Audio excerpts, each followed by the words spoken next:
Alabama is a test case for efforts to help women get abortions in states where it's legal. More than 2 years after most abortions became illegal in Alabama, the West Alabama Women's Center still fields at least 5 calls a day from women seeking to end a pregnancy. The staff has to tell callers they no longer provide abortion services. And then when they're told no, they ask, "All right, well, where do I get one?" Robin Marty, the center's executive director, told USA Today.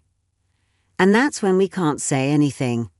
The center is afraid of triggering an investigation from Alabama Attorney General Steve Marshall, who has threatened to bring criminal conspiracy charges against organizations that help Alabamians get the procedure out of state. "We made it clear that we would not be doing anything that could possibly risk any of our staff getting arrested," Marty said.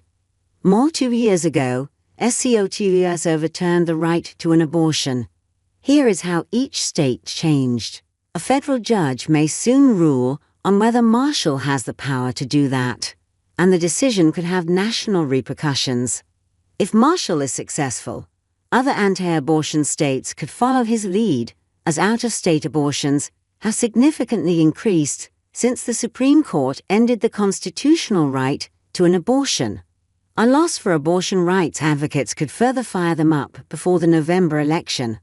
Abortion access is already a top campaign theme for Vice President Kamala Harris, and the Biden administration has weighed in on the side of the organizations challenging Alabama's Attorney General. The battle could find its way to the Supreme Court. More Supreme Court allowed emergency abortions in Idaho. Doctors say it's not enough.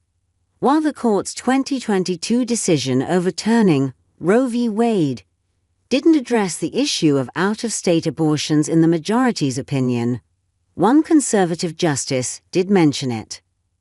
In a concurring opinion, Justice Brett Kavanaugh rhetorically asked if a state can stop one of its residents from traveling to another state to get an abortion. "In my view, the answer is no, based on the constitutional right to interstate travel," Kavanaugh wrote. But Alabama's Attorney General says the state is not barring women themselves from traveling. It is a mere reasonable regulation on certain assistance for interstate traveling, Marshall wrote in a legal filing 3. Before the state's strict abortion ban kicked in, the Yellowhammer Fund offered financial and logistical assistance to women seeking abortions both in Alabama and, if necessary, in another state. The nonprofit had prepared for the ban by developing relationships with clinics in states where abortion was likely to remain legal.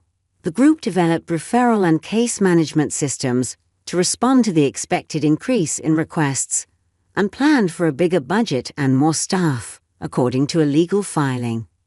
But those plans were cancelled after the Attorney General warned, including in an August 2022 interview, if someone was promoting themselves out as a funder of abortion out of state, then that is potentially criminally actionable for us.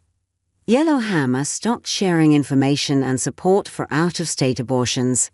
The organization sued Marshall